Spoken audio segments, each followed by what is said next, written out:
오늘은 복음을 배우다 야곱 세 번째 사랑에 빠졌죠라는 제목으로 함께 하나님 말씀 나누겠습니다. 어제 목자 모임을 하는데 어떤 한 분이 저한테 이 제목 어그로 끌려 그러시는 거죠? 이렇게 물어보시더라고요. 예, 어그로 끌려는 거 맞습니다. 자, 창세기 12번째 시간인데요. 우리 야곱에 대해서 살펴보고 있죠. 많은 속임수들로 인해서 도망자 신세가 됐던 야곱이 지난주에 하늘의 사닥다리의 체험을 통해서 하나님을 만나고 도망가는 삶 속에서도 내가 쫓겨가는 삶 속에서도 하나님이 나와 동행하시는구나 이걸 깨달았어요. 그죠? 드디어 이제 외삼촌 라반의 집에 도착을 합니다. 그런데 거기 도착해서 누굴 만나냐? 외삼촌의 두 딸을 만나요. 첫째는 레아라는 딸이고 둘째는 라헬이라는 딸입니다. 오늘 본문이 야곱의 사랑 얘기를 하고 있어요. 사랑 얘기를 하고 있는데 오늘의 본문이 현대인의 어떤 사랑과 연애 그리고 나의 싱글 라이프 이 모든 것들을 잘 좀 대변하고 이 모든 것들에 대해서 성경의 메시지를 잘 담아서 보여주고 있어요. 솔로분들 오늘 설교 잘 들으십시오. 네. 제가 또 로고스 교회 공식 지정 60세 이상 권사님들이 선정한 제일 잘생긴 교역자인데 제가 설명드리는 솔로 탈출 비법 이런 거 없습니다. 오늘 설교에 이런 거 없어요. 연애를 하고 계신 분들도 또 사랑을 하고 계신 분들도 솔로인 분들도 전부 오늘 들려드리는 이 사랑 얘기를 잘 들으셨으면 좋겠어요. 본문을 세 가지로 나눠서 살펴볼 건데요. 첫째는 사랑의 집착, 둘째는 사랑의 함정, 마지막으로 사랑의 완성 이렇게 나눠서 살펴보겠습니다. 먼저 사랑의 집착이에요. 야곱이 외삼촌 라반의 집에 얹혀 살게 되는데 밥벌이를 해야 되니까 삼촌이 뭐라 그러냐? 야, 내가 너를 그냥 공짜로 이렇게 지내게 해주는 건 좀 아닌 것 같고 너한테 내가 일을 시키고 품삯을 너한테 지우는 게 좋을 것 같은데 어떻게 생각하니? 물어봐요. 야곱이 대답합니다. 삼촌, 저 품삯 주시지 말고 일할 테니까 돈 주시지 말고 딸을 주세요. 이렇게 얘기합니다. 딸과의 결혼을 요구해요. 본문 앞에 있는 16절에서 18절 말씀 보시면 라반에게 두 딸이 있으니 언니의 이름은 레아요 아우의 이름은 라헬이라. 레아는 시력이 약하고 라헬은 곱고 아리따우니 야곱이 라헬을 더 사랑함으로 대답하되 내가 외삼촌의 작은 딸 라헬을 위하여 외삼촌에게 7년을 섬기리이다. 이렇게 말씀하고 있죠. 야곱도 결국 남자였습니다. 예쁜 여자를 좋아하는. 자, 요즘은 결혼을 하게 되면 남자는 뭘 준비하죠? 통상적으로 집을 준비해야 된다 그래요. 여자는 뭘 준비해야 되죠? 혼수를 준비해야 된다고 하죠. 물론 요즘 시대에는 그것도 좀 경계가 무너지고 있긴 합니다. 뭐 그런 게 어딨냐, 그냥 우리 이게 뭐 같이 다 준비해서 같이 살자 뭐 이렇게 하는 분위기도 많아지긴 했는데 저도 제가 집을 준비하고 아내가 혼수를 준비해 왔습니다. 약간 이게 좀 통념처럼 사회적으로 퍼져 있어요. 지금 우리 현대 사회는. 근데 고대 사회는 결혼을 위한 지참금, 결혼을 딱 하려면 뭔가 결혼을 위해서 지참금, 돈을 준비해가지고 신랑이 신부 측에 돈을 줘야 됐습니다. 이게 법칙이었어요. 규칙이었어요. 이게 법도였어요. 예절이었어요. 지금 야곱이 근데 무슨 신세죠? 뭘 쳐왔어요? 이게 좀 이 말이 좀 이상한데 뭘 쳐왔죠 지금? 도망쳐왔죠. 예. 도망쳐 왔어요. 뭘 쳐왔다는 말이 되게 이상하네요. 예. 야곱이 도망을 쳐왔습니다. 도망자 신세잖아요. 뭐가 없겠어요? 돈이 없죠. 돈을 언제 챙겨 나왔겠어요? 정신없이 목숨 빼앗긴 상황에 도망쳐 왔는데. 그래서 일을 하고 돈을 받지 않으면 결혼 지참금도 줄 수 없는 상황이에요. 돈을 벌 수가 없으니까. 그죠? 그래서 지금 우리 상식으로는 말도 안 되는 일이 벌어지고 있는데 말씀을 우리가 쭉 읽어보면 몇 년을 일하죠? 7년을 일합니다. 7년 짧아요, 길어요? 엄청 길지 않아요? 이게 중학교부터 고등학교 때까지 지겹게 그 공부를 해도 6년인데 저는 똑같은 학교를 학부 4년을 하고 대학원을 3년에서 7년을 공부했습니다. 이게 엄청 긴 시간이거든요. 그게 말도 안 되는 지금 이 딸을 달라고 딸과 결혼시켜 달라고 지금 7년 동안 일을 하고 있어요. 이런 거죠. 야곱이 제가 지금 이 라반 외삼촌께 제가 돈을 드려야 되지만 마땅히 라헬과 결혼하기 위해서 돈을 드려야 되는데 드릴 돈이 제가 없으니까 7년 동안 제가 임금 안 받고 일하겠습니다. 무보수로 일하겠습니다. 그러니까 딸 주십시오. 이 일 7년 동안의 일을 결혼 지참금으로 여겨주시고 딸을 달라는 거예요. 그래서 7년을 일합니다. 7년을 다 채우고 나서 야곱이 되게 당돌하게 얘기를 해요. 21절을 보시면 야곱이 라반에게 이르되 내 기한이 찼으니 내 아내를 내게 주소서 내가 그에게 들어가겠나이다. 이렇게 얘기를 하죠. 들어가겠나이다라는 말이 뭐냐면 내가 이제 그녀와 잠자리를 같이 하겠습니다. 이 말이에요. 지금 제정신이 아닙니다. 굉장히 당돌한 거예요. 여러분 결혼 안 해봐서 모르시겠지만 장인어른에게 하는 말치고 되게 당돌한 겁니다. 여러분 결혼할 때 대보세요. 장인어른 되실 분한테 절대 이렇게 얘기 못합니다. 저는 또 장인어른이 해병대 대령이시기 때문에 맞아 죽을 수도 있어요. 이렇게 얘기했다가 예. 이 당돌함, 이 야곱의 이 말도 안 되는 당돌함, 이 당돌함을 통해서 우리가 알 수 있는 게 하나 있어요. 뭐냐면 야곱의 인생에 이렇게 또 수단과 방법을 가리지 않고 자기가 원하는 것을 추구하는 삶이 또다시 반복되고 있다는 겁니다. 야곱의 인생에. 처음에 야곱이 뭘 위해서 팥죽 한 그릇에 뭘 샀죠? 장자권을 샀죠. 자기가 하고 싶은 대로 난 장자가 되고 싶으니까 둘째인데 내가 첫째가 될 수 없는데 장자권을 뺏고 싶으니까 형을 막 이렇게 속여가지고 팥죽 한 그릇 딱 주고 그럼 내가 이제 장자권 갖는 거야 이러고 뺏었어요. 두 번째 아버지의 뭘 속임수로 가르쳤죠? 축복을. 아버지의 축복을 속임수로 가르칩니다. 그죠? 형인 척 해가지고 털 막 붙이고 형 옷 막 입어서 냄새 막 가리고 그래서 형인 척 하면서 거짓말까지 해가면서 그 축복을 가르쳐요. 이런 야곱의 시도들이 삶의 문제를 일으켜서 결국은 도망자의 삶이 되잖아요. 도망을 막 쳐요. 그때 하나님이 나타나셔가지고 내가 너와 함께 할 테니까 걱정 말고 도망가라. 이렇게 해서 사닥다리 체험도 했고 그럼에도 불구하고 지금 야곱이 라반의 집에 딱 도착을 하니까 이 야곱의 눈에 누가 보이냐? 라헬이 보이는 거죠. 아름다운 여자. 이 사랑에 대한 목마름이 또다시 야곱을 충동질하기 시작합니다. 그러니까 장자가 되면 내 인생 편다. 내가 축복을 받으면 내 인생이 펼 거다. 이제는 라헬과 결혼하기만 하면 내 인생이 필 거다. 이게 야곱의 생각을 지배했다는 거예요. 근데 오늘 이 상상도 하지 못한 이 유주얼 서스펙트를 뛰어넘는 엄청난 반전이 일어납니다. 외삼촌 라반이 라헬을 달라고 한 야곱의 뜻을 무시하고 첫날 밤에 누구를 주죠? 레아를 줘요. 말도 안 되는 일이 지금 벌어집니다. 삼촌 저는 7년 동안 일했으니까 이제 라헬을 저에게 주십시오. 저는 라헬을 사랑합니다.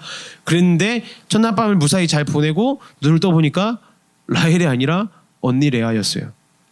23절과 25절 오늘 본문 23절 25절을 보면 저녁에 그의 딸 레아를 야곱에게로 데려가매 야곱이 그에게로 들어가니라 야곱이 아침에 보니 레아라. 라반에게 이르되 외삼촌이 어찌하여 내게 이같이 행하셨나이까. 내가 라헬을 위하여 외삼촌을 섬기지 아니하였나이까. 나를 속이심은 어찌 됨이니까. 잠자리를 같이 했는데 그토록 원하던 라헬이 아니라 레아였던 거예요. 미쳐버리지 않겠어요? 7년을 일했는데 7일도 아니고 7주도 아니고 7년을 그 여자를 사랑하는 마음으로 일을 했는데 결국 결혼해서 잠자리를 같이 하고 눈을 떠보니까 다른 여자였던 거죠. 그래서 이제 야곱이 엄청 화를 냅니다. 외삼촌 지금 뭐 하시는 거예요? 저 가지고 노는 거예요 지금? 뭐 하십니까? 화를 내요. 근데 이 순간에 하나님이 라반의 입술을 통해서 외삼촌의 입술을 통해서 야곱에게 굉장히 의미심장한 메시지를 전달합니다. 야곱이 지금 스스로를 이렇게 라반이라는 사람 내가 잘못 만나가지고 이렇게 내 인생이 꼬였다 이렇게 생각을 하고 있어요. 말도 안 되게 내 7년을 버리고 내 인생이 꼬여버렸다 이렇게 생각을 하는데 내가 저 사람 때문에 아내가 바뀌는 일을 당했구나. 내가 속았구나. 저런 사기꾼 내가 속았구나. 이렇게 생각을 했는데 정작 지금 야곱은 계속해서 불불 안 가리고 자기가 원하는 것을 얻기만 하면 된다고 생각하는 이 사고를 바꾸지 못하고 있는 거예요. 그래서 하나님이 계속 그 욕망에 사로잡혀 있는 마음을 건드리기를 원하셨다는 거예요. 그걸 터치하기를 원하셨다는 거예요. 이걸 굉장히 의미심장하게 보여주고 있는데 26절을 다 같이 한번 읽어볼까요? 라반의 대답입니다. 26절 다 같이 읽어볼게요. 시작. 라반이 이르되 언니보다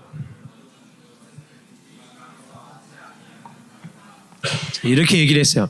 이걸 그냥 표면적으로 보면 야 우리 지방에서는 둘째를 먼저 결혼시키는 법은 없어. 첫째가 먼저 결혼을 해야 된다. 우리 지방에서는 그런 일들은 하지 않는다. 이 지방에서 살았으면 저도 결혼을 먼저 못했겠죠. 저 형이 결혼을 아직 안 했으니까요. 이렇게 얘기를 했다는 거예요, 라반이. 근데 여러분 이 구조를 잘 보셔야 됩니다. 이 말씀의 구조를 잘 살펴봐야 돼요. 이 말씀에 나오는 내용들을 누가 했던 일일까요? 첫째와 둘째를 바꾸는 일, 이거 누가 했던 일이에요? 누구요? 야곱이 했던 일이에요. 첫째와 둘째를 바꾸는 일. 야곱이 했던 일이에요, 야곱이.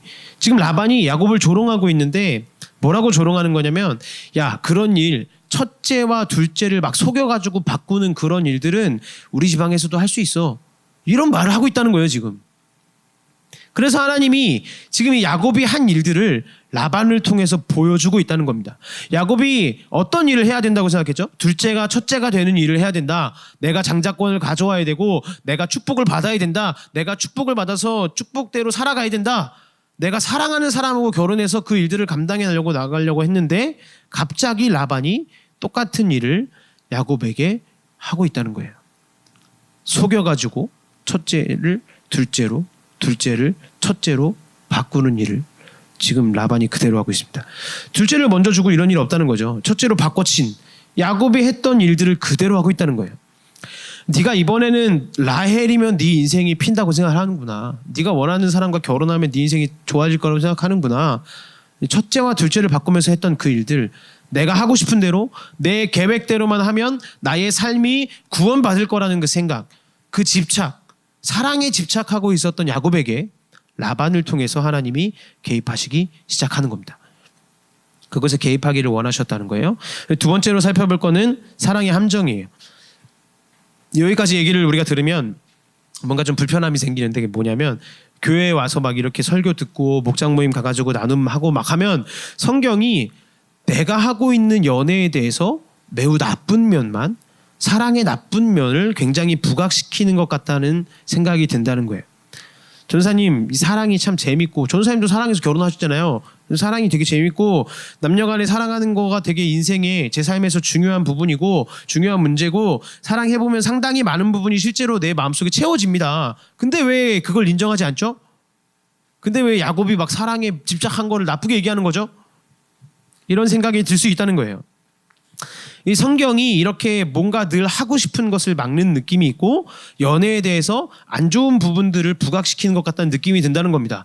야, 예수님 믿는데 무슨 연애야, 교회를 나와야지, 막 이런 그 얘기하는 것 같다는 거예요. 그러면 진짜 성경이 사랑을 거부하고 연애를 거부하냐? 그렇지 않다는 겁니다. 그럼 희망을 가지십시오. 성경은 그렇지 않습니다. 사랑의 감정을 누가 만드셨을까요? 하나님이 만드셨죠. 그 하나님이 그걸 누리기를 원하시는 거예요. 근데 오늘 성경이 사랑의 함정을 드러내고 있는 거예요. 사랑의 함정. 사랑 자체가 인생의 전부가 되면 내 인생은 사랑과 함께 무너질 것이다. 이게 오늘 성경의 메시지입니다. 본문에 사랑의 함정에 빠진 인물이 두 명이 나와요. 남자는 야곱이 나오고 여자는 누가 사랑의 함정에 빠졌을까요? 이것도 맞추시는 분께 제가 스타벅스 커피 쿠폰을 쏴야 되나요? 예. 한번 맞춰보시죠. 자, 여자는 누가 사랑의 함정에 빠졌을까요? 레아. 예, 레아. 목자가 대답을 했는데 목자는 어제 같이 배웠으니까 다음 기회에 다시 한번 문제를 내겠습니다. 자, 여자는 레아가 함정에 빠졌어요. 이 두 사람이 남자와 여자를 대표해서 우리가 어떤 사랑의 함정에 빠지는지를 오늘 본문이 보여준다는 거예요. 자, 야곱의 상황은 어떻죠? 자기가 사랑하는 라헬을 기다렸지만 그 라헬이 레아로 바뀌었어요. 그래서 야곱이 어떻게 하냐? 노력합니다. 어떻게 노력해요? 7년 더 하면 되지 뭐. 자기의 의지를 꺾지 않고 자기가 원하는 그대로, 자기가 갖고 싶은 것 그대로 노력해요. 7년 더 일해서 내가 라헬을 다시 얻으면 되지 뭐. 이렇게 단순하게 생각을 했다는 거예요. 그런데 여기에 문제가 나타납니다. 자, 7년을 더 해가지고 더 일을 했어요. 그래서 드디어 라헬을 얻었습니다. 근데 결혼하고 나서 문제가 나타나요. 그 문제가 뭘까요? 라헬의 문제가 뭐죠? 아이를 갖지 못합니다. 라헬이 아이를 낳지 못해요. 본문 뒤에 있는 30장 1절 말씀을 보면 라헬이 자기가 야곱에게서 아들을 낳지 못함을 보고 그의 언니를 시기하여 야곱에게 이르되 내게 자식을 낳게 하라. 그렇지 아니하면 내가 죽겠노라. 이렇게 얘기를 해요. 그러니까 라헬이 되게 예쁘고 사랑스럽고 그래서 라헬을 예뻐하고 사랑하고 야곱이 라헬을 되게 원했던 사람이잖아요. 내가 가지고 싶어서 7년, 사실 합치면 14년을 일한 거예요. 한 여자랑 결혼하기 위해서 14년 동안을 똑같은 일을 했어요. 돈도 받지 않고. 엄청난 사랑 아닌가요? 그렇게 사랑했던 라헬이랑 결혼을 했는데 결혼하자마자 문제가 생긴 거예요. 아이를 낳지 못하는 거죠. 지금 야곱이 라헬을 만난 다음에 처음으로 이 사랑에 금이 가는 순간이 찾아오기 시작하는데 뭐냐면 라헬이 나의 삶을 채워주고 이제 중요한 역할들을 라헬을 통해서 내가 감당할 거다. 라헬이 나에게 그런 것들을 감당해 줄 거다라고 생각을 했는데 아이를 낳지 못하니까 답답한 겁니다. 이게 왜 문제냐면 그 시대에 아이를 낳지 못한다는 건 뭐냐면 이 여자들이 경제활동을 안 하잖아요. 집에 있는 지금으로 따지면 전업주부 같은 거죠. 아이를 낳지 못하는 육아도 하지 못하는 여자는 여자로 취급을 못 받았습니다. 그 당시에 라헬이 지금 여자로 취급을 못 받는 상황이었던 거예요. 너 애도 못 낳아? 이런 거죠. 야 어떻게 여자가 아이를 못 낳아? 이런 상황이었어요 지금. 근데 더 큰 문제가 있습니다. 뭐냐면 라헬이 지금 이 책임을 야곱한테 돌리고 있어요. 야 야곱 네가 나 아들 낳게 나 아이 낳게 만들어줘야지. 너 나 사랑하잖아. 야곱 네가 나 사랑했잖아. 그러면 당신이 내 인생을 책임져야지. 나 빨리 아이 낳게 해줘. 그럼 나 안 그러면 죽을 거야. 이렇게 본문에 얘기하고 있죠. 성경에. 자기가 아이를 못 낳는 문제도 분명히 있을 건데 자기 때문에 아이를 못 낳을 수도 있을 텐데 그 책임을 지금 야곱한테 돌리고 있어요. 그 야곱이 뭐 이거 책임진다고 책임져집니까? 야곱 빨리 나 아이 낳게 해줘. 그럼 뭐 아이 낳을 수 있습니까? 아니죠. 그래서 야곱이 뭐라고 얘기하냐? 이제 2절 말에 이렇게 얘기하는 거예요. 2절 말씀에 야곱이 라헬에게 성을 내어 이르되 그대를 임신하지 못하게 하시는 이는 하나님이시니 내가 하나님을 대신하겠냐? 이 얘기를 하는 거예요. 야 라헬 내가 할 수 있는 일이 아니야. 당신이 나한테 요구하고 있는 그건 내가 할 수 있는 일이 아니야. 당신 나한테 너무 많은 걸 바라고 있어. 라헬의 요구가 이거죠. 야곱 네가 날 사랑하니까 날 사랑한다면 내가 아이 못 낳는 이 상황을 당신이 책임져. 야곱이 당황스러운 거죠. 나는 너를 통해서 체험받기를 원했어 라헬. 널 사랑하니까 네가 내 삶을 채워주길 바랬어. 근데 네가 아이 못 낳는 걸 내가 어떻게 책임지냐. 내가 하나님이야? 왜 내가 모든 것을 너한테 해줄 수 있다고 생각해? 그건 하나님이 채우시는 거야. 이 마음이 야곱한테 들었다는 거예요. 야곱이 결혼을 하고 방황하기 시작합니다. 야곱은 원래 라헬로 인해서 인생 역전될 거다. 라헬이랑 결혼만 하면 내가 인생이 필 거다. 이렇게 생각을 했는데 라헬의 인생에 부족함이 있었던 거예요. 라헬은 자기 부족함, 이 아이를 못 낳는 문제들을 당신이 채워. 야곱은 내가 못 채워. 내가 어떻게 채워? 서로 채우라면서 싸우고 있는 거예요. 서로의 필요를 상대방에게 요구하고 있는 거죠. 오늘 여기에 창세기 저자가 드러내고자 하는 핵심 메시지가 있습니다. 성경은 지금 사랑의 어떤 함정을 얘기하고 있을까요? 아까도 얘기했는데 사랑이라는 것이 내 인생의 전부가 되면 사랑하는 대상이 아니라 사랑하는 대상이 하나님이 아니라 라헬이라는 존재가 되게 되는데 이 사람은 하나님이 아니기 때문에 사랑과 함께 내 인생이 같이 무너지게 된다는 거예요. 이게 사랑의 함정입니다. 요즘 되게 많은 청년들이 뭐 하나님도 신도 믿지 않고 뭐 회사에서 하라는 거 막 그냥 따라가는 것도 싫어하고 인생을 결국 어디서 채우냐? 남자친구, 여자친구에서 인생을 채워요. 그렇게 인생의 문제들을 찾고 있다. 인생의 체험을 찾고 있다. 근데 그것이 문제를 일으키고 유발한다. 이걸 지적하신 분이 있어요.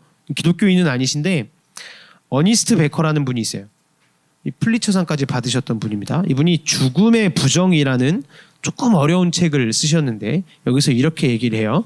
화면 보고 한번 잘 들어보세요. 인간은 자신의 가장 깊은 본성에서 필요로 했던 자기 영광을 이제 사랑의 대상에서 찾게 된 것이다. 인간은 의존하는 대상에게 구속된다. 만약 당신의 대상이 당신의 전부라면 그 안에 있는 어떤 결점이든지 당신에게 중대한 위협이 된다. 그러니까 나 남자친구 잘 만나서 되게 멋있는 남자친구 만나가지고 좀 위로받을 거야. 아니면 나 여자친구 진짜 잘 만나갖고 예쁜 여자 만나갖고 나 결혼할 거야. 이렇게 서로를 찾는 사람들은 그 사람을 통해서 나의 영광을 찾고 싶기 때문에 그 사람의 결점을 발견하게 됐을 때 소스라치게 놀란다는 거예요. 뒤로 막 자빠진다는 거예요. 소개팅 해가지고 되게 잘 만나고 있어요. 한 남자와 여자가 소개팅을 딱 나갔는데 우리 너무 잘 맞아요. 다음번에 또 만나요. 그래서 한 5번 만났습니다. 근데 5번 만났는데 알고 보니까 이 상대방이 대학을 안 나왔어요. 그게 충격을 받게 된다는 거죠. 당황하게 된다는 거예요. 어떤 한 남자가 저를 되게 좋은 차를 태워가지고 드라이브를 멋지게 한강 다리 막 이렇게 다녔어요. 스포츠카 멋있는 걸 타고 드라이브를 시켜줬는데 어느 날 딱 보니까 이게 자차가 아니라 렌트카예요. 아빠 차라는 걸 알게 된 거예요. 그러면 순간 어떻게 되냐? 이 사람 돈 없는 사람이네. 이 결점이 나의 영광의 결함으로 다가오기 시작한다는 거예요. 이어서 한번 들어보세요. 만약 한 여성이 아름다움을 상실하거나 혹은 지성적 예리함을 상실하거나 어떤 방식이든 우리의 독특한 요구에 미치지 못하게 되면 우리가 그녀에게 했던 모든 투자는 손상된다. 그래서 이런 공식이 성립이 됩니다. 그녀가 약화된다는 이꼴 나는 죽는다. 이런 공식이 성립이 돼요. 이게 우리가 사랑할 때의 생각이라는 거예요. 저 사람의 결점은 곧 내 인생의 무너짐과도 같다는 겁니다. 그래서 마지막에 이렇게 결론을 지어요. 결국 사랑의 대상을 신의 위치까지 끌어올릴 때 우리가 원하는 것이 무엇인가? 다른 어떤 것도 아닌 구원을 원한다. 그 대상은 우리에게 신처럼 되라고 요구한다. 관계에 있어서 신의 역할을 담당한 대상조차도 이것을 오랫동안 견딜 수 없다. 왜냐하면 그는 어느 수준에서 다른 사람이 요구하고 주장하는 근원을 그가 소유하지 못했음을 알기 때문이다. 당신이 나한테 아이를 낳게 해달라고 하는데 나는 하나님이 아니야. 내가 할 수 있는 문제가 아니야. 야곱이 하고 있는 말과 똑같다는 거예요. 당신의 결점을 왜 내가 채울 수 있다고 생각하니? 야곱이 지금 결혼하자마자 라헬을 통해서 자기 인생을 펴기를 원하는데 라헬이 요구했던 건 뭐냐? 나 아이 못 가지니까 네가 책임져. 아이 낳게 해줘. 이거예요. 그걸 내가 어떻게 채우냐는 거죠. 이게 오늘 성경의 메시지라는 거예요. 여러분 이해되세요? 우리가 교제할 수 있어요. 이성교제 할 수 있습니다. 제가 연애하지 말라고 말씀드리는 거 아니에요. 연애할 수 있어요. 남친 여친 다 사귈 수 있습니다. 그런데 그것이 내 인생의 역전의 수단, 내 인생의 어떤 커리어 상승의 수단으로, 내 인생의 가치와 소중함을 느끼는 수단으로, 내가 지금 너무 무가치해 보이고 내 학벌과 내 수준으로는 감당이 안 되는 내 삶들이 있는 것 같으니까 내가 학벌 높은 사람을 만나서, 내가 연봉 좋은 사람을 만나서, 내가 잘생기고 나보다 예쁜 사람을 만나서 그 내 인생을 채워야겠다. 내 인생의 안전을 담보하겠다. 그러면 그런 마음을 먹는 그 수고로움이야말로 상대방에겐 저주가 될 거란 얘기예요. 지금 열심히 찾아다니시는 분들 있으시죠? 나의 반쪽을 열심히 찾아다니는데 그 내면 속에 내가 그 사람을 만나서 좀 더 내 인생이 행복해졌으면 좋겠어. 내가 지금 이것 때문에 20평생을 내가 30평생을 고생해 왔는데 그걸 채워줄 그 사람이 이제는 좀 나타났으면 좋겠어. 상대방에겐 그게 저주라고요. 내가 그걸 온전히 채워줘야 되거든요. 상대가 그걸 원하면 내가 채워줘야 되잖아요. 나는 아이를 낳게 할 능력이 없어요. 이게 야곱의 고백입니다. 형제님들 그런 여자 피하셔야 돼요. 자매님들 그런 형제들 피하셔야 됩니다. 우리 모두가 지금 이런 일들을 하고 있다는 거예요. 그 여자 너무 예쁘고 내가 그 여자랑 결혼하면 모든 게 잘 될 것 같다. 내 인생에 자신감이 막 생길 거라고 하는 그 순간에 그 여자분이 우리에게 찾아와서 이렇게 얘기할 거예요. 오빠가 어떻게 나한테 이럴 수 있어? 오빠 이제 이거 나한테 해줘야지. 우리가 왜 이렇게 사랑을 하면 서로 지쳐가냐? 내 인생의 영광을 상대방을 통해서 취하고 싶어 한다는 거예요. 지금 야곱이 그랬죠? 야곱이 이런 모습이 있었어요. 또 한 명, 아까 얘기했던 또 한 명이 나타나는데 누구였죠? 레아. 자, 야곱이 라헬이랑 이런 사랑을 가지고 지금 싸우고 있어요. 레아는 철저히 소외됩니다. 이미 야곱과 결혼한 건 레아예요. 근데 레아는 이 사랑 노름에 철저히 소외되고 있어요. 레아는 예쁘지 않고, 이 성경에 보면 레아가 시력이 약했고 라헬은 아리따웠다 이렇게 얘기를 하잖아요. 근데 이걸 우리가 잘 해석해야 되는데 원래 사실 뭔가를 대조를 한다 하면 이렇게 해야 되잖아요. 뭐 레아는 안 예뻤고 라헬은 예뻤다 이렇게 한다든지, 레아는 시력이 안 좋았고 라헬은 눈이 되게 좋았다 이렇게 얘기를 해야 되는데 지금 엉뚱하게 얘기를 하고 있어요. 그죠? 근데 왜 이렇게 얘기를 하냐면 진짜로 레아가 막 시력이 안 좋다는 얘기가 아니에요. 시력이 안 좋아서 돋보기를 쓰고 났다 이런 얘기가 아니라 아름다운 모습이 보이지 않았다는 겁니다. 시력이 안 좋았다는 얘기는 레아에게서 아름다운 모습이 보이지 않았다. 그러니까 쉽게 얘기해서 안 예뻤다는 얘기를 표현한 거예요.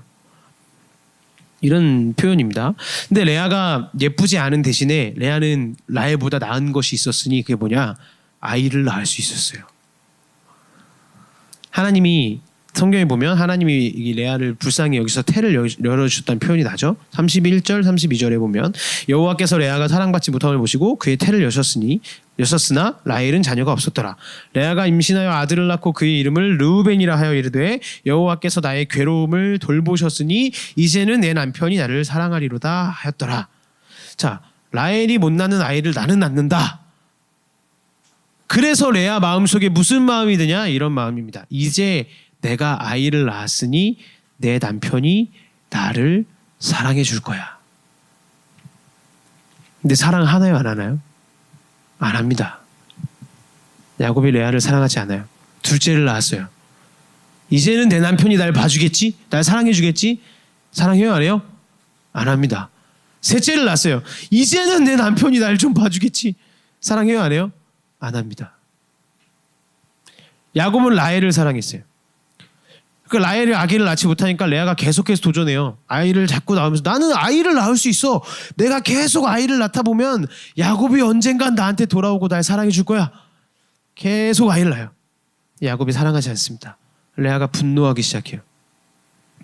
야곱은 내가 예쁜 여자랑 결혼해서 내가 사랑하는 여자랑 결혼해서 내 인생을 역전시킬 거야 라고 생각했는데 그게 실패했죠.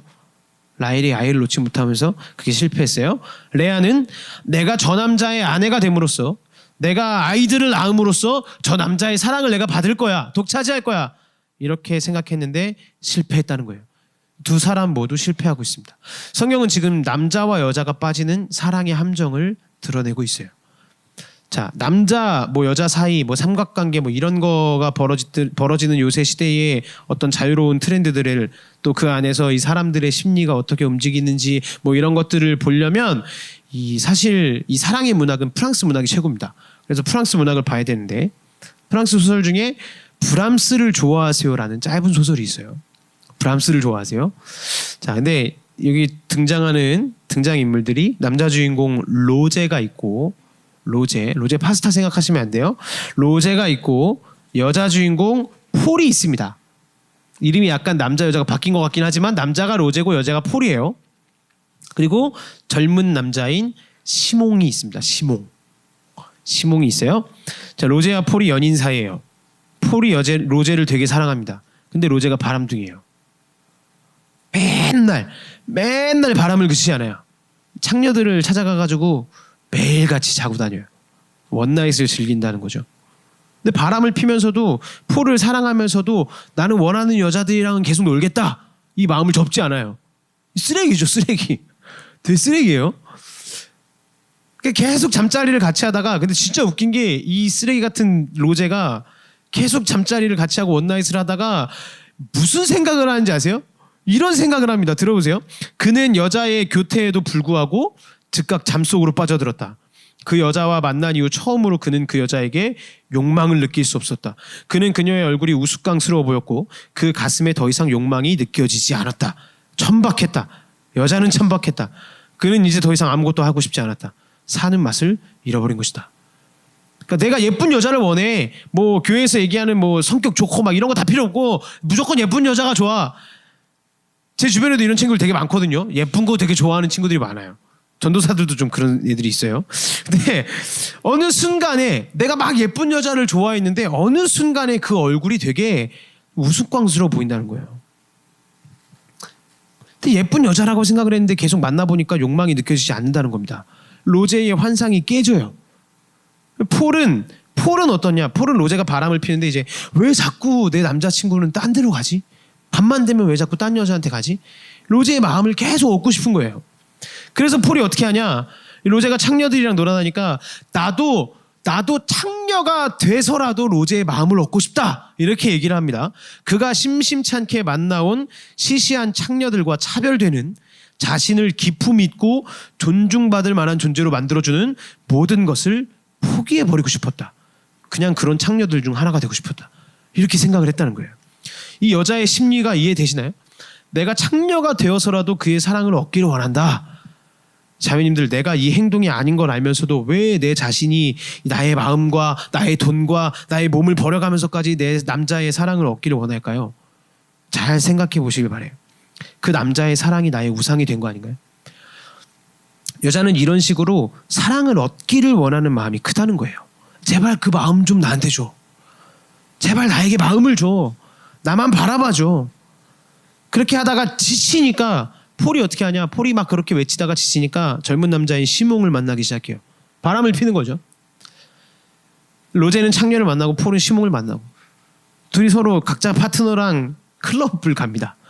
근데 클럽에서 4명이 만났어요. 서로 눈이 마주쳐요. 춤을 막 추고 있다가 눈이 딱 마주칩니다. 그러면서 서로 이거 아니구나. 이거 좀 아닌 것 같다. 이렇게 생각을 하고 로제랑 폴이 야, 우리 저 바람핀 상대들 다 버리고 우리 둘이 다시 한번 잘 사랑해보자. 다시 시작해보자. 이렇게 얘기를 해요. 근데 그렇게 잘 되냐? 이 소설의 마지막 한 문장이 굉장히 의미심장합니다. 마지막에 로제가 다시 한번 잘 해보자고 폴한테 전화를 거는데 소설 마지막 문구가 이렇게 끝나요. 저녁 8시 수화벨이 울렸다. 수화기를 들기도 전에 그녀는, 폴이죠. 그녀는 로제가 무슨 말을 하려는지 알 수 있었다. 미안해. 일 때문에 저녁 식사를 좀 해야 돼. 늦을 것 같은데. 여기 소설이 끝나요. 그러니까 관계가 회복됐는지 아니면 또 바람피는 상대를 만나러 가는지 모른다는 거예요. 무슨 말인지 이해가 되시나요? 로제가 자신의 스타일로 사랑을 하면 막 이 여자 저 여자랑 원나잇을 즐기면 마음이 채워질 거다. 거기에 이제 지쳤죠. 그래서 다시 폴한테 돌아왔어요. 근데 행복했냐? 행복한 사랑을 나눴냐? 아니라는 거죠. 영원히 만족하는 사랑이 우리에게 없다면 로제는 결국 계속 방황하며 돌아갈 거다. 지금 이거를 소설이 드러내고 있다는 거예요. 그러니까 사랑의 행동, 다른 남자와 만나다가 서로 막 다시 회개하고 다시 잘해보자 이런 식으로 사랑을 해서 되는 게 아니라는 거예요. 성경은 그 함정을 분명하게 드러내고 있고 이 세상의 문학들도 그 사랑의 공허함과 함정을 분명히 드러내고 있다는 겁니다. 그럼 우리가 마지막으로 살펴본 건 사랑의 완성이에요. 그러면 성경이 오늘 메시지를 어떻게 마무리를 하고 있냐? 사랑이 인생의 전부라고 생각했던 그 초점이 옮겨간 사람이 있는데 그게 레아입니다. 내가 아이를 낳아서라도 야곱의 사랑을 받겠다, 사랑을 얻겠다, 사랑을 쟁취하겠다 이랬던 레아가 넷째 아들을 낳으면서 고백이 바뀌어요. 35절 말씀을 보면 그가 또 임신하여 아들을 낳고 이르되 내가 이제는 여호와를 찬송하리로다 하고 이로 말미암아 그가 그의 이름을 유다라 하였고 그의 출산이 멈추었더라. 이렇게 나옵니다. 레아가 지금 성경을 잘 보시면 지금까지 아들을 낳아서 야곱한테 잘 보이면 내가 사랑받는 여자가 될 생각이 굉장히 들떠 있었어요. 그래서 자식을 낳을 때마다 무슨 얘기를 하냐, 이런 얘기를 합니다. 이제 내 남편이 날 좋아할 거야. 이 얘기가 성경에 다 들어가 있습니다. 루벤을 낳고 여호와께서 나의 게으름을 돌보셨으니까 내 남편이 나를 사랑할 거다. 시므온을 낳고 내 아들을 나에게 주셨다. 그래서 내가 사랑받지 못함을 들으셨다. 이 얘기를 하고 또 레위를 낳고 내 남편이 지금부터 나와 연합할 거다. 다 남편이 들어가요. 셋째 아들을 낳을 때까지. 남편에 대한 사랑을 갈구하고 있는 거예요. 근데 넷째인 유다를 낳고 뭐라 그러냐? 내가 이제는 여호와를 찬송하겠다. 이 레아의 시선 초점 자체가 바뀌었습니다. 첫째, 둘째, 셋째를 낳아도 야곱이 바라보지 않아요. 야곱의 사랑을 받아야만 내 인생이 가치 있다. 이 생각에 사로잡혀 있는 것이 얼마나 자기 인생을 피폐하게 만드는지를 깨달은 겁니다. 그리고 넷째 아들을 낳았을 때 여호와를 찬송하리로다 하고 이름을 유다로 지은 거예요. 자, 이러고서 이제 스토리가 다른 스토리로 바뀌게 돼요. 레아의 인생이 유다를 낳고 여호와의 이름을 찬송하겠다 이러고 레아의 인생이 어떻게 끝나냐? 성경은 지금 레아의 인생을 추적을 하는데 야곱에게 사랑받지 못했던 레아의 인생이 하나님 앞에서 어떻게 쓰임받을까요? 레아의 후손인 유다를 신약 성경에서 이렇게 기록을 합니다. 마태복음 1장에 예수 그리스도의 족보를 보면 이렇게 쓰고 있는데 1장 1절 2절을 보시면 아브라함과 다윗의 자손 예수 그리스도의 계보라. 아브라함이 이삭을 낳고 이삭은 야곱을 낳고 야곱은 유다와 그의 형제들을 낳고 이렇게 얘기해요. 사실 우리에게 야곱의 12아들들 중에 13명의 아들들 중에 더 유명한 사람은 누구예요? 사실 제일 유명한 건 요셉이죠. 요셉을 낳고 이게 아니라 유다와 아니면 유다와 요셉을 낳고가 아니라 유다와 다른 형제들을 낳았다. 유다를 말하고 다른 형제들은 그냥 형제로 묶어서 빼버렸어요. 그러니까 우리 이 예수님의 족보에 중요한 건 유다라고 얘기를 하는 겁니다. 유다를 딱 동그라미 치고 나머지는 다 빼버린다고요. 1장 3절에 어디로부터 다시 족보가 시작되냐? 유다로부터 시작합니다. 유다는 다말에게서 베레스와 세라를 낳고, 이러면서 유다로부터 예수 그리스도가 나왔다. 이걸 마태복음이 증거해요. 무슨 말이냐? 내 인생이 야곱의 사랑을 받아야 가치 있는 거다. 이게 아니라 내 삶이 여호와를 찬송하리로다. 내가 유다를 주님께 드리고 내 삶을 주님께 드릴 때 주님이 나의 삶을 가치 있게 사용해 주셨다는 겁니다. 야곱에게 사랑받지는 못했지만 왜 레아의 삶을 사용하셨냐? 왜 하나님께서 이 레아의 삶을 가치 있게 사용해 주셨냐? 가치 없게 되신 분이, 레아를 대신해서 가치 없어지신 분이 있었다는 거예요. 가치 없게 살아가신 분이 있었다는 겁니다. 그게 누구냐? 예수 그리스도. 예수님의 행적을 이사야가 이렇게 묘사를 하는데, 이사야 53장 2절 말씀을 화면을 보고 다 같이 한번 읽어보겠습니다. 시작. 그는 주 앞에서 자라나기를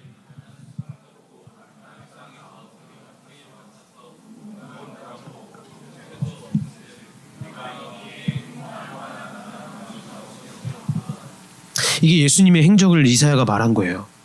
예수님이 지금 우리가 보기에 흠모할 만한 아름다운 것이 하나도 없었대요. 레아가 이랬죠. 자기의 삶을 누구도 원치 않는다고 생각했어요. 남편조차도 날 바라봐주지 않는 사람, 남편조차도 날 사랑해주지 않는 사람, 누구도 자기를 사랑하지 않는 것 같은 그런 삶이었어요. 그러나 예수님이 이 땅에 오셔서 직접 스스로 아무도 원치 않는 사람이 되셨습니다. 이게 레아를 다시 살렸다는 거예요. 레아는 야곱이 날 사랑해주지 않는 그것 때문에 인생이 망한다고 생각했어요. 근데 예수님이 이 땅에 오셔서 이 사랑에 대해서 어떤 역할을 하셨냐? 내가 아무도 원치 않는 그 삶을 직접 살겠다. 레아 대신에. 예수님께서 그 삶을 사셨다는 겁니다. 이게 레아가 자신의 인생의 참된 의미를 찾는 방법이었다는 거예요. 레아의 삶을 예수님께서 잊지 않으셨어요. 하나님, 이 야곱이, 이 아들들을 통해서라도 야곱이 내 삶을 구원할 수 없군요. 이 아들이 있다고 해서 내 삶이 구원받을 수 없군요. 내 삶이 사랑받을 수 없군요. 이 아들을 주님께 드립니다. 내 삶을 주님께 드립니다. 라고 얘기했던 그 삶의 요소를 통해서 하나님께서 자신의 뜻을 이루는데 사용해 주셨다는 거예요. 오늘 결국 성경이 말하는 게 뭐냐면, 이 시대가 야곱처럼 레아처럼 이거저거 찾아보다가 사랑을 통해서 내 인생을 드높여야겠다, 평생 사람들이 그렇게 살아갈 거라는 걸 보여주는 거예요. 이제 하나님도 필요 없고 회사도 필요 없고 내 꿈도 필요 없고, 내 인생의 가치를 찾는 것은 내가 좋은 남자 만나고 좋은 여자 만나가지고 사랑에 빠지는 거, 내가 사랑을 하는 거, 누군가에게 사랑받는 거, 이게 이 시대를, 우리의 마음을 지배할 거라는 거죠. 그런데 남자친구 여자친구 없으면 미쳐버리는, 이 사랑이 없으면 정말 돌아버리는 이 나의 심리가 왜 드러나냐? 남자는 자신이 원하는 여자와 관계 맺으면 자유롭게 살 수 있을 것이다, 이렇게 생각할 때 따분해지고, 그 여자가 갑자기 못생겨 보이고, 그 여자가 갑자기 자기 인생을 막 채워달라 그러고 아이 낳게 해달라 그러고, 이 말하는 과분한 요구들 때문에, 내가 이뤄줄 수 없는 그 과분한 요구들 때문에 남자는 결국 지쳐버릴 거라는 거예요. 그 사랑 안에서. 여자는 어떨 거냐? 레아는 어떨 거냐? 이 남자에게만 계속해서 집착하고, 이 남자에게만 내가 사랑받으려고, 내가 창녀가 되어서라도, 내 몸을 줘서라도, 내 몸을 팔아서라도 내가 저 남자를 내가 잡고 말 거야. 그 집착이 남자로부터 상처 입게 만들고 내 인생을 무너뜨릴 거라는 거예요. 이 초록색 웹툰 좀 좋아하세요? 초록색 웹툰을 제가 자주 보는데, 초록색 웹툰 중에 제 가슴을 굉장히 먹먹하게 만든 웹툰이 하나 있습니다. 이 AJS라는 작가분이 쓰신 27-10이라는 웹툰이 있어요. 숫자로 27 테크 10이라는 웹툰이 있어요. 혹시 보신 분 계세요? 예, 저 뒤에 몇 분 계시네요. 이 주인공이 가정 성폭력 피해자예요. 아버지에게 이 상처와 고통을 받았습니다. 10살 때가 아마 처음 사건이 일어난 때였을 거예요. 그리고 성인이 될 때까지 그 피해가 멈추지 않습니다. 아버지에게 상처와 고통을 당하고 평생을 우울함 속에 살아요. 근데 성인이 된 후에 가정 성폭력에서는 벗어는 않는데 그 우울감들은 지속되고 똑같습니다. 자신의 그 우울감을 이 웹툰 속에 그래서 이렇게 표현을 하는데 한번 읽어드릴게요. 잘 들어보세요. 슬픔이 찾아오면 그녀는 자신의 작은 보트가 침몰하지 않도록 끝없이 차오르는 우물을 퍼내야 했다. 우울은 사라지는 일이 없이 다시 찾아왔고 그 여파는 짧으면 며칠, 길면 한 주를 갔다. 그녀는 그때마다 물을 퍼내고 또 퍼냈다. 그렇게 한참을 바로 옆 사람 목소리도 들리지 않는 빗속에서 배에 고인 물을 퍼다 보면 어쨌든 지나가긴 했다. 그러니까 이런 우울감 속에 이 주인공이 뭘 발견하냐? 자신이 무성애자라는 걸 발견해요. 무성애자. 사랑의 욕구를 느끼지 못하는 사람으로 자라버린 거죠. 그런데도 신기한 게 뭔지 아세요? 그런데도 신기한 게 이 주인공이 무성애자인데 사랑의 욕구를 못 느끼는 사람인데 사랑의 대상을 찾습니다. 사람과의 사랑은 느끼지도 못하는 사람인데 사랑을 찾아요. 자신이 외롭다고 생각될 때, 우울하다고 생각될 때, 그 우울감들을 느낄 때 무조건 내 편이 되어줄 무언가, 그걸 찾고 또 찾다가 결국 그 대상을 발견하는데 그게 뭐냐면 고양이에요.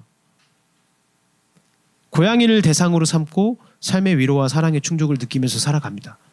결국은 이게 이제 완결이 났는데 마지막엔 좀 해피엔딩이긴 한데, 해피엔딩이라고 하기보다는 그 우울감들을 계속해서 그렇게 버텨간다는 얘기를 하고 있어요. 그런데 참 아픈 말이지만 이렇게 해서 사랑의 완성을 이룰 수 있을까요? 고양이를 통해서? 이 주인공은 언젠가 또 외로워질 거예요. 언젠가 또 괴로워질 거예요. 언젠가 또 우울해질 겁니다. 그 웹툰 표현해 보면 자기도 모르게 우울해진다 그래요. 이유가 뭔지를 알 수가 없대요. 갑자기 우울해진대요. 우리가 사랑하는 대상이 크게는 사람이겠죠. 사람이 아닐 수도 있습니다. 무언가를 사랑하고 있을 거예요. 인간은 모두 사랑하는, 또 사랑을 받기를 원하는 존재이기 때문에 그래요. 근데 이 사랑이 잘못된 곳으로 흘러간다면, 잘못된 장소로 흘러간다면 나의 충족을 위해서 사랑하거나 나의 문제 해결을 위해서 사랑하거나 지쳐버리고 상처받게 될 거라는 겁니다.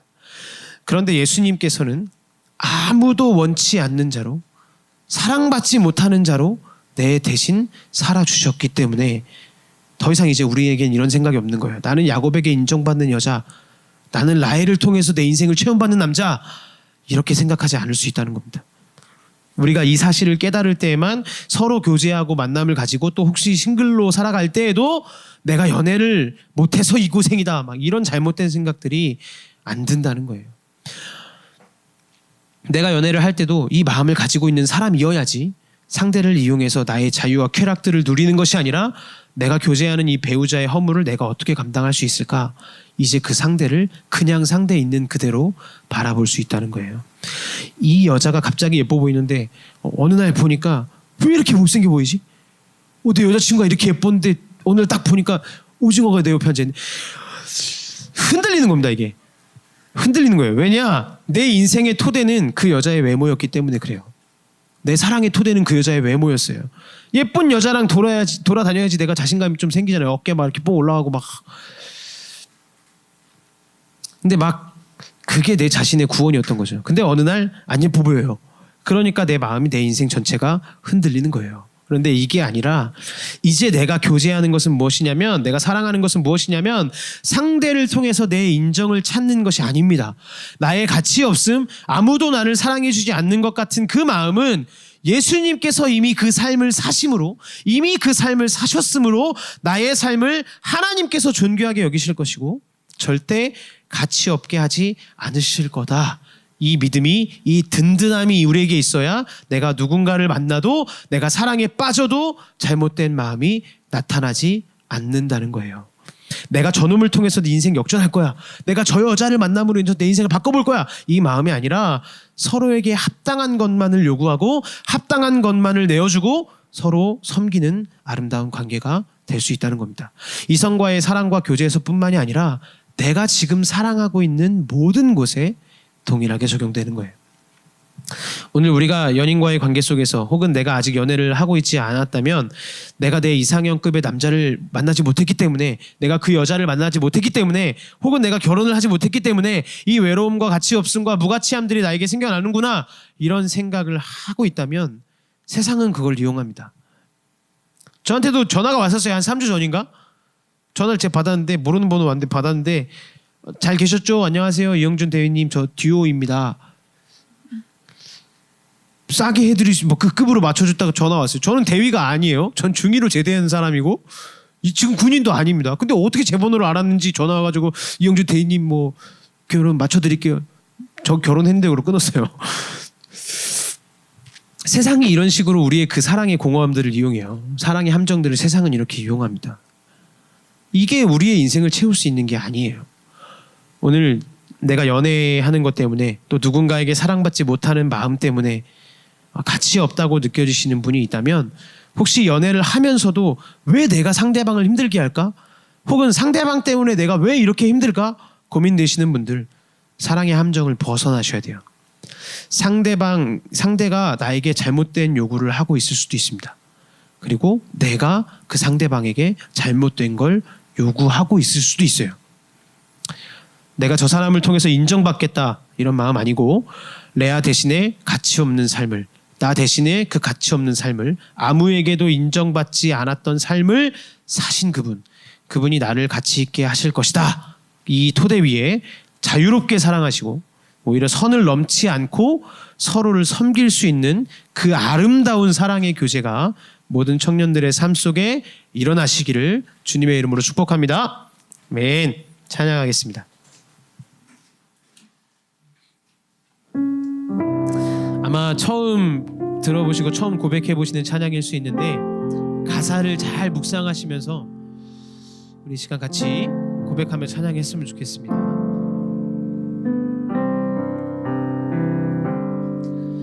주 나를 아시죠. 깨진 나의 모습도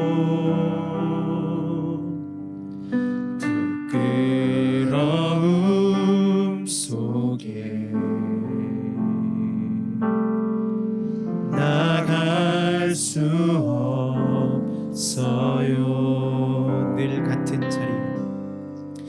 늘 같은 자리에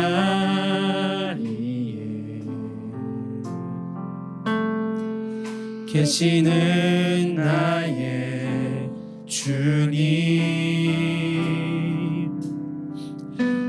이제 다 괜찮아.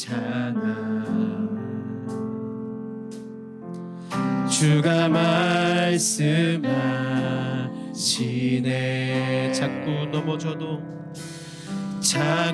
넘어져도 걱정하지 마. 지쳐 쓰러져도 슬퍼하지 마.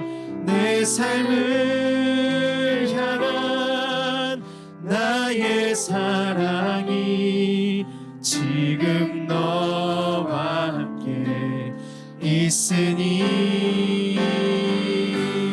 막막한 시간 속 아파할 때도 조각난 내 삶이 초라할 때도 괜찮아. 내가 여기 있으니 조금 힘들어도 괜찮아. 괜찮지 않아도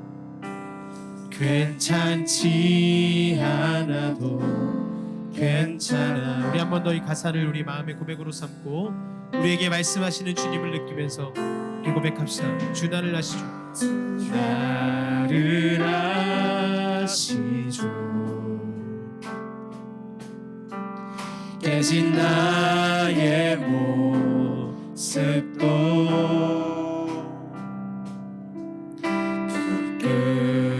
부끄러움 속에 나갈 수 없어요. 늘 같은 자리에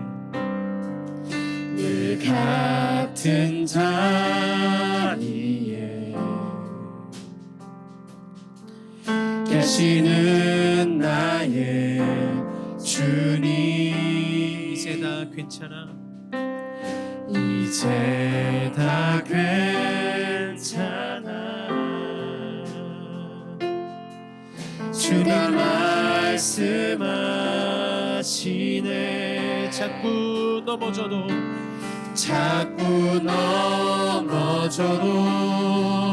걱정하지 마.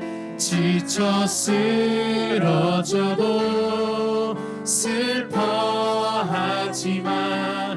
내 삶을 향한 나의 사랑이 지금 너와 함께 있으니 막막한 시간 속 아파할 때도 조각난 내 삶이 초라할 때도 괜찮아. 내가 여기 있으니 조금 힘들어도 괜찮아. 주님이 우리에게 이렇게 말씀하십니다.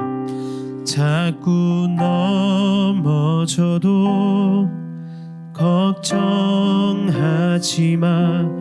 지쳐 쓰러져도 슬퍼하지 마. 내 삶을 향한 나의 사랑이 지금 너와 함께 있으니. 여러분 그 목소리에 귀를 기울여 보세요. 막막한 시간 속 아파할 때도 조각난 내 삶이 초라할 때도 괜찮아. 내가 여기 있으니 조금 힘들어도 괜찮아. 괜찮지 않아도 괜찮아. 네. 우리 시간 우리의 마음을 주님께 드리며 우리 시간 조금 잠잠하게 하나님께 고백하고 기도하며 나아갑시다. 여러분 지금 여러분이 사랑하고 있는 대상은 누구인가요? 사랑하고 있는 대상이 무엇인가요? 누군가는 나의 이성 교제의 친구를 사랑하고 있을 수도 있고, 누군가는 나의 부모를 그렇게 사랑하고 있을 수도 있고, 나의 가족을 그렇게 사랑하고 있을 수도 있고, 나의 친구들을 그렇게 사랑하고 있을 수도 있고, 아니면 사람이 아닌 다른 무언가를 사랑하고 있을 수 있습니다. 사람은 누구나 사랑을 합니다. 그런데 이 사랑에는 함정이 있다는 거예요.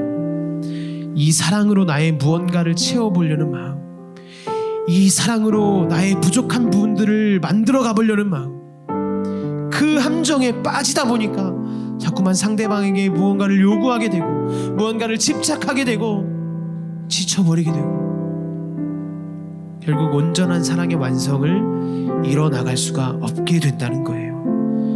그런데 오늘 주님이 우리에게 뭐라고 말씀하시는지 아세요? 그 사랑을 갈구하면서 잘못된 사랑의 함정에 빠져서 잘못된 사랑을 찾고 쫓고 있는 너의 깨어져 있는 모습, 너의 그 부끄러운 모습, 그래서 나에게 나올 수 없는 너의 그 연약하고 너의 그 아프고 너의 그 외로운 사랑의 마음들을 나는 언제나 같은 자리에서 그 널 보고 있다. 내가 너를 대신해서 그 가치 없는 삶을 살았고, 내가 너를 대신해서 사랑받지 못하는 그 삶을 살았다. 너는 이제 그렇게 살지 않아도 돼. 자꾸 넘어져도 걱정할 필요 없다. 너의 삶 속에서 지쳐 쓰러져 있을 때에도 슬퍼할 필요 없어. 너의 삶을 향한 나의 사랑이 지금도 너와 함께하고 있다. 네 삶이 막막해 보여서 답이 없는 것 같은 시간 속에 네가 아파할 때에도, 조각나고 찢기고 깨져버린 것 같은 네 삶이 초라해 보일 때로 괜찮다. 내가 여기 있기 때문에, 내가 네 옆에 있기 때문에, 나의 사랑이 너를 만지고 있기 때문에 괜찮다.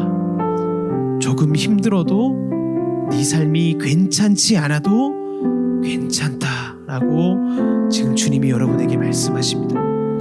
우리 주님을 붙잡으면서 하나님, 주님 괜찮지 않아도 괜찮다라고 말씀하시는 그 예수님의 사랑 앞에 나의 사랑의 함정들을 다 내려놓고 사랑의 완성을 이뤄가기를 소망합니다. 하나님, 내 삶 가운데 함께 하시고 주님 나를 만져주십시오라고 우리 시간 조금은 잠잠한 목소리로 우리 주님께 우리의 사랑의 모습들과 사랑의 함정들과 사랑의 집착들을 다 내려놓으시면서 우리 시간 주님의 사랑을 간구하며 기도하며 나가도록 하겠습니다. 기도합시다. 하나님, 이 시간 우리의 연약한 삶을 주님 앞에 온전히 내려놓습니다. 하나님, 지금 이 순간에도 나를 사랑하시며 주님, 나를 향한 주님의 사랑으로 역사하시는 주님, 내 삶이 자꾸 넘어져도 사랑의 집착 때문에 자꾸만 쓰러지고 사랑의 함정에 빠져서 자꾸만 허우적대며 쓰러져 있을 때에도 하나님 괜찮다라고 나를 다시 한번 일으켜주시는 주님의 그 사랑의 은혜, 하나님, 내가 주님의 그 사랑을 붙잡고 날마다 나의 삶 속에 하나님 나를 이끄시는 주님의 사랑이, 나를 붙잡아주시는 주님의 사랑이, 괜찮아라고 말씀하시는 주님의 그 사랑, 하나님, 내가 의지하며 사랑에 집착하는 모습들, 사랑의 함정에 빠져있는 나의 연약한 모습, 하나님 이 시간 주님 앞에 다 내려놓고 나를 이끄시는 주님의 사랑, 사랑의 완성의 길로 나를 부르시는 주님의 사랑을 온전히 붙잡고 나를 대신해서 그 아파하는 삶을 살아가셨던, 나를 대신해서 막막하고 넘어지고 쓰러지는 삶을 살아가셨던 예수님이 계시기에 나의 사랑은 완성될 수 있음을, 내가 더 이상 사랑에 집착하지 않고 하나님 사랑의 함정에 빠지지 않고 온전한 사랑의 길로 나아갈 수 있음을 고백하며 시간 주님의 사랑을 바라보며 나아가오니 주여 역사하시고 주님 인도하여 주시옵소서. 하나님, 우리의 삶은 지금 무엇을 사랑하고 있습니까? 나의 삶은 어떤 사랑의 대상을 바라보고 어떤 사랑의 대상에 집착하고 어떤 사랑의 함정에 빠져 있습니까? 이성 간의 교제, 가정 간의 사랑, 직장에서의 사랑, 친구를 사랑, 또 어떤 대상을 사랑하는 그 마음들이 함정으로 빠지게 되면 거기에 집착할 수밖에 없고 상대방에게 상처를 줄 수밖에 없고 온전한 사랑의 완성을 이뤄갈 수 없는데, 주님, 나는 어떠한 사랑의 집착과 사랑의 함정에 빠져 있습니까? 주님, 이 시간 나의 사랑의 집착과 그 함정의 모습들을 다 주님 앞에 내려놓고 내가 사랑에 집착하면서 넘어지는 순간들, 사랑의 함정에 빠져서 지쳐 쓰러지고 내 삶이 아파하고 조각나고 찢겨지고 초라해 보이는 그 순간들에도 주님이 나를 사랑하시기에, 주님이 그 삶을 살아가셨기에, 주님이 나를 사랑해 주시기에, 하나님, 힘들어도 조금 힘들어도 괜찮다라고, 괜찮지 않아도 괜찮다라고 말씀하시는 그 주님의 사랑을 의지하고 믿음으로 고백하며 나의 삶에 온전한 사랑의 완성을 이뤄가는 삶을 살아갈 수 있도록 주님 나와 함께 하시고 우리 모든 청년들의 삶 속에 주님의 사랑으로 역사해 주시옵소서. 우리를 인도하실 주님, 또 우리를 사랑해 주시는 주님 감사를 드리며 이 모든 말씀 예수님의 이름으로 기도드렸습니다. 아멘. 주기도문으로 예배를 마치겠습니다. 하늘에 계신 우리 아버지의 이름을 거룩하게 하시고 아버지의 나라를 오게 하시며 아버지의 뜻이 하늘에서와 같이 땅에서도 이루어지게 하소서. 오늘 우리에게 일용할 양식을 주시고 우리가 우리에게 잘못한 사람을 용서하여 준 것 같이 우리 죄를 용서하여 주시고 우리를 시험에 빠지지 않게 하시고 악에서 구하소서. 나라와 권능과 영광이 영원히 아버지의 것입니다. 아멘. 우리 하나님께 영광의 박수 올려드리겠습니다.